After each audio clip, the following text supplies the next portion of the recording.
दोस्तों, आज हम मेहंदीपुर बालाजी की कथा आपको सुनाते हैं।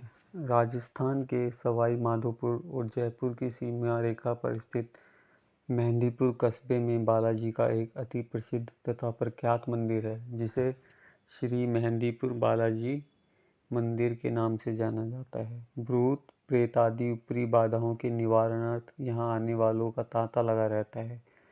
तंत्र मंत्र आदि ऊपरी शक्तियों से ग्रसित व्यक्ति भी यहाँ पर बिना दवा और तंत्र मंत्र के स्वस्थ होकर लौटते हैं। संपूर्ण भारत से आने वाले लगभग 1000 रोही और उनके स्वजन यहाँ नित्य ही डेरा डाले रहते हैं। बालाजी का मंदिर मेहंदीपुर नामक स्थान पर 2 पहाड़ियों के बीच स्थित है, इसलिए इन्हें घाटे वाले बाबा जी भी कहा जाता है। इस मंदिर में स्थित बजरंगबली की बाल रूप मूर्ति किसी कलाकार ने नहीं बनाई, बल्कि यह स्वयंभू है। यह मूर्ति पहाड़ के अखंड भाग के रूप में मंदिर की पिछली दीवार का कार्य भी करती है। इस मूर्ति का प्रधान मानते हुए बाकी मंदिर का निर्माण कराया गया है। इस मूर्ति के सीने के बाईं तरफ एक अत्यंत सूक्ष्म छिद्र है, जिससे पवित्र जल की धारा निरंतर बहती रहती है। यह जल बालाजी के चरणों तले स्थित एक कुंड में एकत्रित होता रहता है, जिसे भक्तजन चरणामृत के रूप में अपने साथ ले जाते हैं। यह मूर्ति 1000 वर्ष प्राचीन है, किंतु मंदिर का निर्माण इसी सदी में कराया गया है। मुस्लिम शासनकाल में कुछ बादशाहों ने इस मूर्ति को नष्ट करने की कुचेष्टा की, लेकिन वे असफल रहे।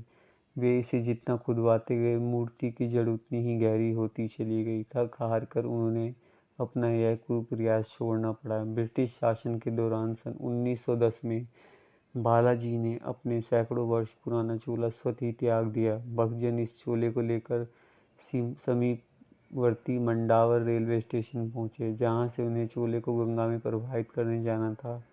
अंजनी के लाल, तुमको मेरा प्रणाम हो भजन।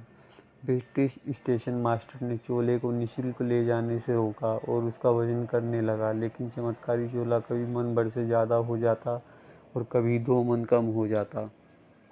असमंजस में पड़े स्टेशन मास्टर को अतंत चोले को बिना लगेज ही जाने देना पड़ा और उसने भी बालाजी के चमत्कार को नमस्कार किया। इसके बाद बालाजी को नया चोला चढ़ाया गया।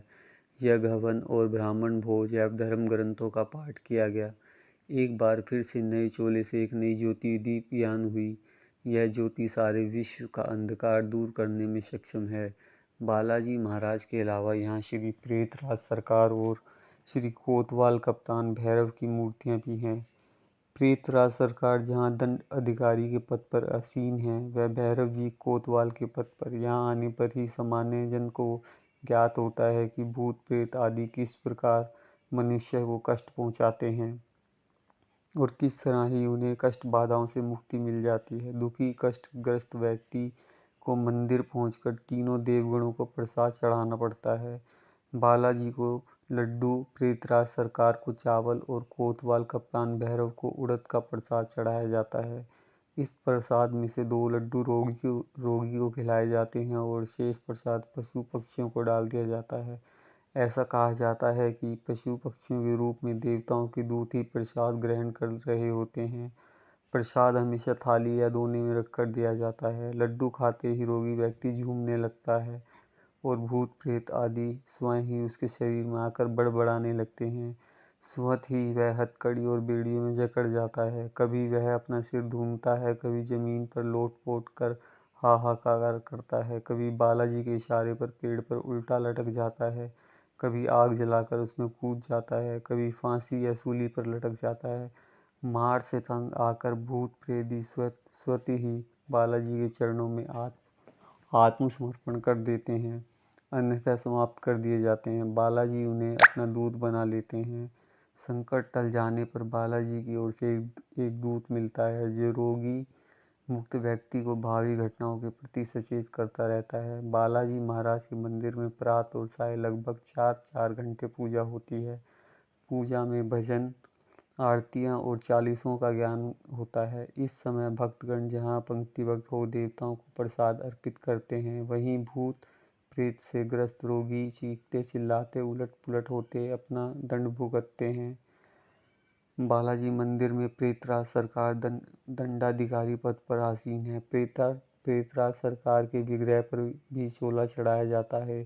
प्रेतराज सरकार को दुष्ट आत्माओं को दंड देने वाले देवता के रूप में पूजा जाता है। भक्ति भाव से उनकी आरती, चालीसा, कीर्तन, भजन आदि किए जाते हैं। बालाजी के सहायक देवता के रूप में ही प्रेतराज सरकार की आराधना की जाती है। प्रत्यक्ष रूप से उनकी आराधना उपासना कहीं नहीं की जाती है, ना ही उनका कोई मंदिर है। वेद पुराण धर्म ग्रंथ आदि में कहीं भी प्रेतराज सरकार का उल्लेख नहीं मिलता। प्रेतराज श्रद्धा और भावना के देवता हैं। कुछ लोग बालाजी का नाम सुनते ही चौंक पड़ते हैं। उनका मानना है कि भूत प्रेत आदि बाधाओं से ग्रस्त व्यक्ति को ही वहां जाना चाहिए। ऐसा सही नहीं है। कोई भी जो बालाजी के प्रति भक्ति भाव रखने वाला हुआ है, इन तीनों देवों की आराधना कर सकता है। अनेक भक्तों देश विदेश से बालाजी के दरबार में मात्र प्रसाद चढ़ाने नियमित रूप से आते हैं। किसी ने सच कहा है, हम नास्तिक भी आस्तिक बन जाता है। मेहंदीपुर दरबार में प्रेतराज सरकार को पक्के चावल का भोग लगाया जाता है, किंतु भक्तजन प्राय 3 देवताओं को बूंदी के लड्डुओं का ही भोग लगाते हैं और प्रेम श्रद्धा से चढ़ा हुआ प्रसाद बाबा सहर्ष स्वीकार भी करते हैं।